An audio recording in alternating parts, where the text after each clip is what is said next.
जय माता की भक्तजनों, जय स्कंद माता की जय। आज हम 9वां और 10वें अध्याय का श्रवण करेंगे। 9वां अध्याय निशुंभ वध। राजा ने कहा, हे ऋषिराज, आपने रक्त बीज के बंधन वध से संबंध रखने वाला वृत्तांत मुझे सुनाया।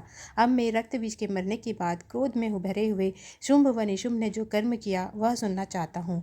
महर्षि मेधा ने कहा, रक्त बीज के मारे जाने पर शुंभ निशुंभ को बड़ा क्रोध आया। अपनी बहुत बड़ी सेना का इस प्रकार सर्वनाश होते देखकर निशुंभ देवी पर आक्रमण करने के लिए दौड़ा। उसके साथ बहुत से बड़े बड़े असुर देवी को मारने के लिए दौड़े और महापराक्रमी शुंभ अपनी सेना सहित चंडिका को मारने के लिए बढ़ा। फिर शुंभ और निशुंभ का देवी के साथ घोर युद्ध होने लगा और वह दोनों असुर इस प्रकार देवी पर बाण फेंकने लगे जैसे मेघों से वर्षा हो रही हो। उन दोनों के चलाए हुए बाणों को देवी ने अपने बाणों से काट डाला और अपने शस्त्रों की वर्षा से उन दोनों दैत्यों को चोट पहुंचाई। निशुंभ ने तीक्ष्ण तलवार और चमकती हुई ढाल लेकर देवी के सिंह पर आक्रमण किया। अपने वाहन को चोट पहुंची हुई देखकर देवी ने अपने छुरप नामक बाण से निशुंभ की तलवार व ढाल दोनों काट डाले। तलवार व ढाल कट जाने पर निशुंभ ने देवी पर शक्ति से प्रहार किया। देवी ने अपने चक्र से उसके 2 टुकड़े कर दिए। फिर क्या था, दैत्य मारी क्रोध के जल भुन गया और देवी पर मारने के लिए उसने शूल फेंका, किंतु देवी ने अपने मुक्के से उस शूल को चूर चूर कर डाला। फिर उसने देवी पर गदा से प्रहार किया। देवी ने त्रिशूल से गदा को भस्म कर डाला। इसके बाद वह फरसा हाथ में लेकर देवी की ओर लपका। देवी ने अपने तीखे बाणों से उसे धरती पर सुला दिया। अपने पराक्रमी भाई निशुंभ के इस प्रकार से मरने पर शुंभ क्रोध में भरकर देवी को मारने के लिए दौड़ा। वह रथ में बैठा हुआ उत्तम आयुध से सुशोभित अपनी 8 बड़ी भुजाओं से सारे आकाश को ढके हुए था। शुंभ को आते हुए देखकर देवी ने अपना शंख बजाया और धनुष की टंकार का भी अत्यंत दुस्सह शब्द किया। साथ ही अपने घंटे के शब्द से जो संपूर्ण दैत्य सेना के लिए तेज को नष्ट करने वाला संपूर्ण दिशाओं को व्याप्त कर दिया। इसके बाद देवी के सिंह ने अपनी दहाड़ से, जिसे सुन बड़े बड़े बलवानों का मत चूर हो जाता था, आकाश पृथ्वी दशों दिशाओं को पूरित कर दिया। फिर आकाश में उछलकर काली ने अपने दांतों व हाथों के तत्व को पृथ्वी पर पटका। ऐसा करने से ऐसा शब्द हुआ जिससे पहले के सारे शब्द शांत हो गए। इसके बाद शिवदीति ने असुरों के लिए भय उत्पन्न करने वाला अट्टहास किया, जिसे सुनकर दैत्य थर्रा उठे और शुंभ को बड़ा क्रोध आया। फिर अंबिका ने उसे कहा, अरे दुष्ट, खड़ा रह। तो आकाश के सभी देवता जय हो बोल उठे। शंभु ने वहां जाकर ज्वालाओं से युक्त एक अत्यंत भयंकर शक्ति छोड़ी, जिसे आते देख देवी ने अपनी मोहलका नामक शक्ति से काट डाला। हे राजन, फिर शुंभ ने सिंहनाद से तीनों लोकों को व्याप्त किया और उसकी प्रतिध्वनि से ऐसा शब्द हुआ जिसे पहले के शब्दों को जीत लिया। शुंभ के छोड़े हुए बाणों को देवी ने और देवी की छोड़े हुए बाणों को राक्षस अपने बाणों से काट सैकड़ों हजारों टुकड़े में परिवर्तित कर दिए। इसके बाद जब चंडिका ने क्रोध में भरकर शुंभ को त्रिशूल से मारा तो वह मूर्छित होकर पृथ्वी पर गिर पड़ा। जब उसकी मूर्छा दूर हुई तो वह धनुष लेकर आया और अपने बाणों से देवी काली तथा सिंह को घायल कर दिया। फिर उस राक्षस ने 10,000 भुजाएं धारण करके चक्र आदि आयुधों को से देवी को आच्छादित कर दिया। तब भगवती दुर्गा ने कुपित होकर अपने बाणों से उन चक्रों तथा बाणों को काट डाला। यह देखकर निशुंभ हाथ में गदा लेकर चंडिका को मारने के लिए दौड़ा। उसके आते ही देवी ने तीक्ष्ण धार वाले खड़ग से उसकी गदा को काट डाला। उसने फिर त्रिशूल हाथ में लिए देवता को दुखी करने वाले निशुंभ को त्रिशूल हाथ में लिए आता देखकर चंडिका ने अपने शूल से उसकी छाती पर प्रहार किया। उसकी छाती को चीर डाला। शूल विदीर्ण हो जाने पर उसकी छाती में से यही पराक्रमी दैत्य ठहर जा कहता हुआ निकला। उसे देखकर देवी ने बड़े जोर से ठहाका लगाया। अभी वह निकलने भी नहीं पाया था कि देवी ने अपनी तलवार से उसे काट डाला।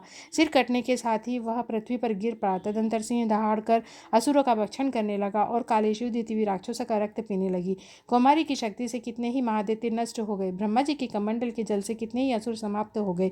कई दैत्य माहेश्वरी के त्रिशूल से विदीर्ण होकर पृथ्वी पर गिर पड़े और कई बारह के प्रहार से छिन्न भिन्न होकर धराशायी हो गए। वैष्णव ने भी अपने चक्र से बड़े बड़े महापराक्रमियों को कचुम्बर निकाल दिया, उनके न यमलोक पहुंचा दिया। इंद्र ने कितने ही महाबली राक्षस के टुकड़े टुकड़े हो गए। कई दैत्य मारे गए, कई भाग गए। कितने ही काली शिवदीति और सिंह ने भक्षण कर डाले। जय माता दी। 10वां अध्याय शुंभवध। महर्षि मेधा ने कहा, हे राजन, अपने भाई को मरा हुआ तथा सेना को नष्ट हुआ देखकर क्रोध में भरकर दैत्यराज शुंभ ने कहने लगा, दुष्ट दुर्गे, तो अहंकार से गर्व मत कर, क्योंकि तू दूसरों के बल पर लड़ रही है।